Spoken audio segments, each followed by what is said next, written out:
Hey guys, it's Jave here, and today we're making white chocolate coconut cookies. And I'm really excited about this cookie because not only is it easy, but the ingredients are probably ingredients that you already have in your pantry, and you'll have fresh cookies on your table in about 30 minutes or so. So let's check in with the ingredients and put our cookie together. Yeah?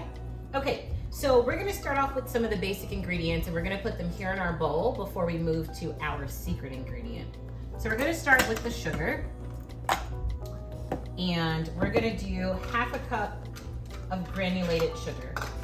Now, if you don't have a large mixing bowl like this, or have a KitchenAid mixer, just put it into a regular large bowl.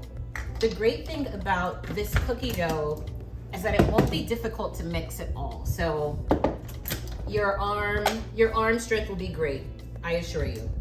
Now, we have half a cup of granulated sugar in here, and we're gonna add 3/4 of a cup of brown sugar. So I should use this one.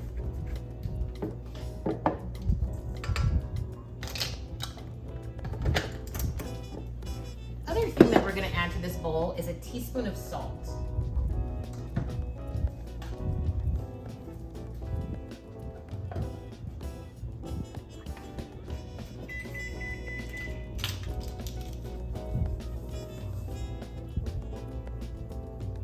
Can't stress enough how much salt really enhances the flavor of your food.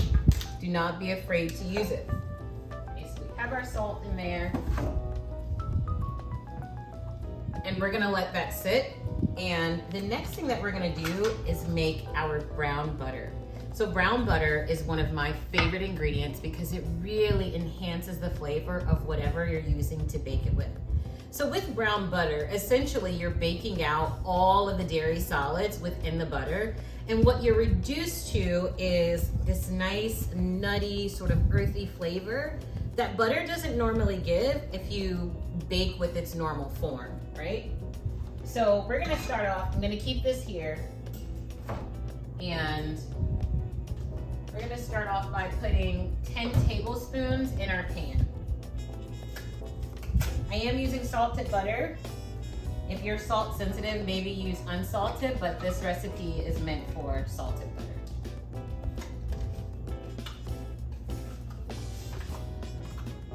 While I'm preparing this, I did put the oven on 375 fan, and it's preheating now. We're good to go.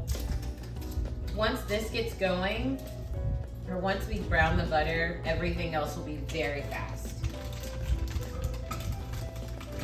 That's 8 tablespoons. Let's do 2 more. This is only the butter that we're browning. We will need 4 more tablespoons after this gets done. So make sure you have 4 tablespoons chilled, ready to be added into this after this browns.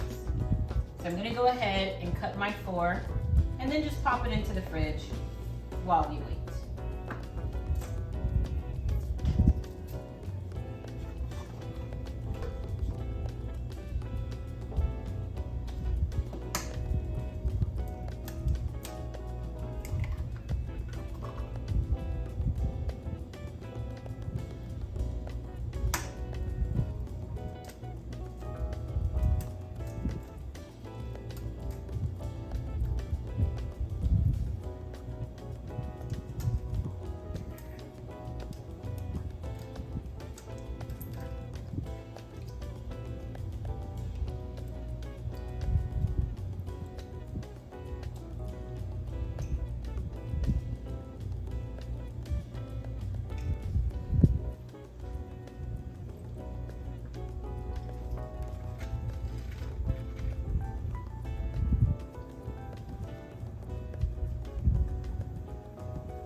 See how dark that color is underneath? And it smells amazing. So that took about 7 minutes on the stove. You want to be really careful when it comes down to the brown butter because you can push it too far, similar to a caramel. And if you push it too far, it'll almost have like a burnt taste to it instead of a warm, nutty flavor. Now, that has set for just a moment, and we want to go back and add our cold butter, really to absorb some of the heat from this butter. And this is gonna give us a nice sizzle. I love when this happens.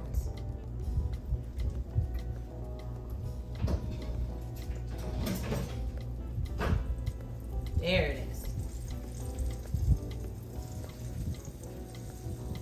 So I would be careful. The bubbles will come up a little bit, but you should be all right. If you've done this before, again, if you've made caramel, it's a similar process. And it bubbles like that because really the heat is being absorbed, which I really like. I like the science behind baking. I'm sure there's a fancier way to explain that, but that's pretty much what's happening. I'm gonna stir this until it melts.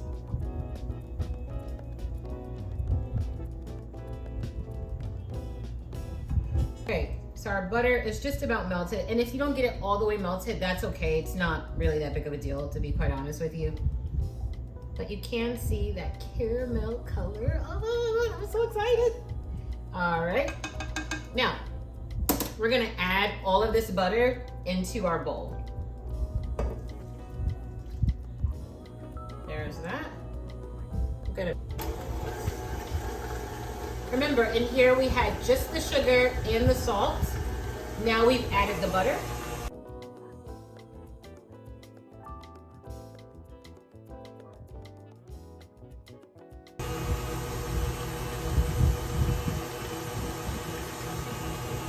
While that's working, let's go ahead and cut the chocolate. So I'm using Ghirardelli's white chocolate, but you can also use white chocolate chips. Those work just as well. It's just whatever tickles your fancy, honestly.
Slide that to the side. Now, in my bowl, I have here an egg and 1 egg yolk, and then around 2 teaspoons of vanilla, but honestly, just pour the vanilla in and stop when the gods tell you to stop, okay? After you've mixed the wet ingredients, your cookie dough should look something similar to that. It's gonna be fairly wet until we add in the flour. Okay? So let's go ahead and add that step in, or add that ingredient in. We're gonna need 1 3/4 cups worth of flour. And I like to do this while it's on so that it's already incorporating.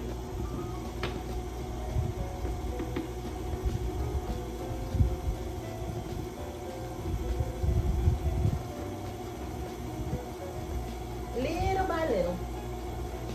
All right.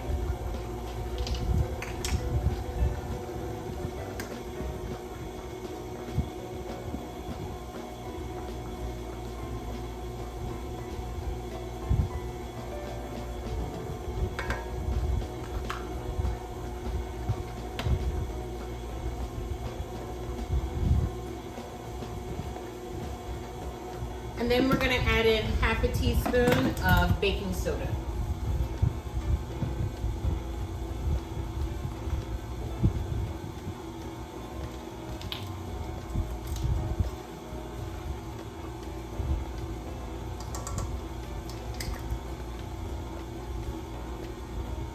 that in, you can see the consistency of the cookie dough has changed by a lot. And the great thing about this recipe is that you don't need to chill them. We're gonna pop these babies right into the oven as is, and they will come out just fine, I assure you. So we wanna add in the white chocolate chips and the coconut. Now you can easily toast the coconut for just a few minutes. It'll give you a different texture, but I think it'll have the same flavor, honestly. So I'm gonna pop these in as is. These are sweetened coconut flakes.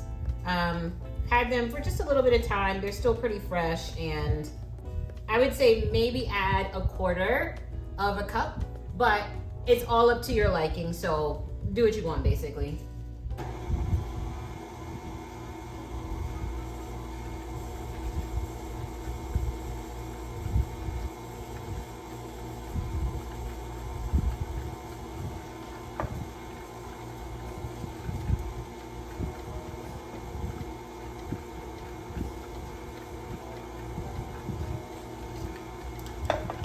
We're gonna add in the chocolate. If you use chocolate chips, I would maybe use a cup, because chocolate chips, the white chocolate chips, they tend to be a lot. I think Ghirardelli's will be just fine. Also, if you want those cookies that are perfect for a blog or for a video, like the ones you see in a bakery, you're gonna wanna chop them, use this kind of chocolate, and then add some of these chips to the outside of the cookie before you put them in the oven.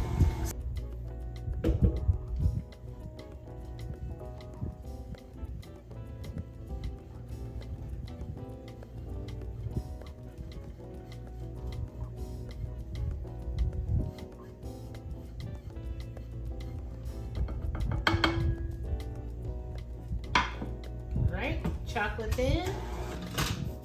All right, so for these kind of cookies, I like to use my big mama scoop.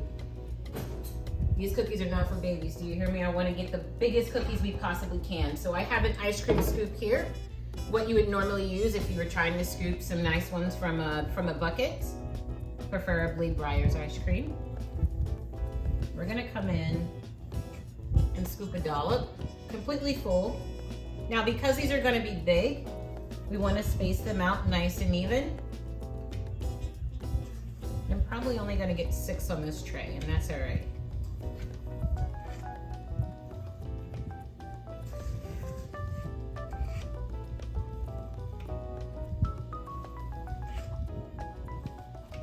Now, alternatively, you can also use a traditional cookie scoop, okay?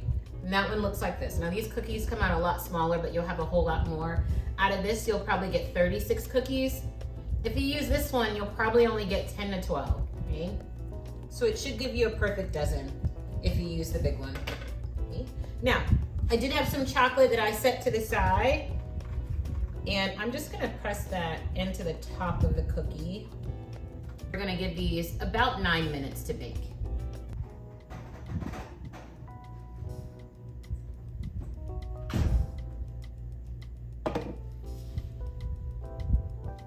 And there they are. That is so exciting. I'm in love already. And I know that as they cool, we're gonna get those little crinkles. They look good. Let me see if I can show you. My white chocolate did not melt as I thought it would. And that's okay, because it still looks really, really yummy on top. Oh, the crinkles are coming in. As the cookie is cooling, it starts to break a little bit. At least I think it's breaking, but maybe it's just the air coming in. What is that process? Anywho, look at how massive they are. Wow. That's exciting. Now, I do have another pan prepared. I always keep my baking sheets lined with parchment paper or a silicone mat because it just speeds up the process. So let me pull that out and then put the other cookies in the oven while those are cooling a wee bit.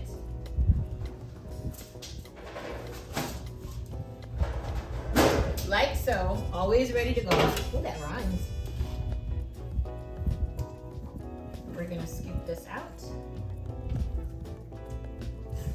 Now, these cookies have had a chance to kind of solidify the fat in them. So these cookies will not be as big as your first batch. Now, you're welcome to wait until the dough has come together just a little bit more and bake them from there. You're also welcome to cool these cookies down or to even freeze the cookie dough. This cookie dough will come out perfect every single time. I prefer to bake them right away because I'm normally baking for a craving. Okay, now I can keep scraping. Ooh, I don't like how that sounds. So the way it looks, we have 11 cookies total. We're doing pretty good.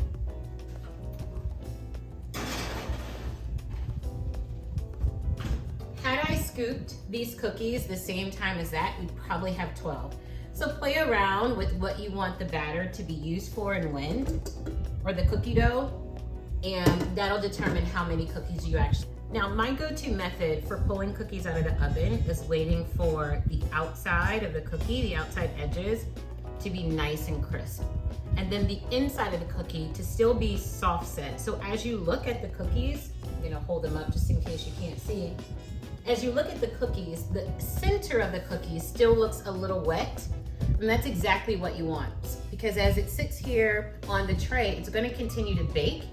And then over time, the middle of the cookie will always be soft if you leave it as a soft set or a wet set while in the oven.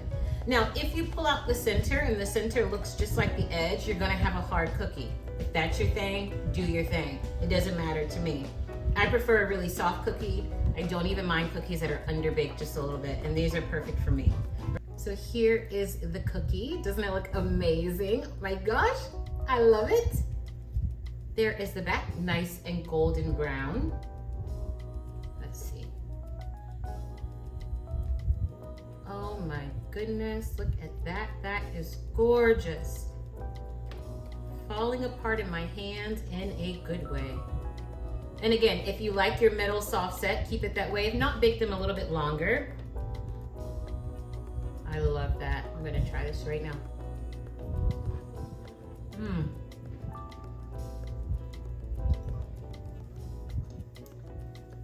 That's wonderful. The coconut is coming through. The white chocolate notes are sitting right on the top.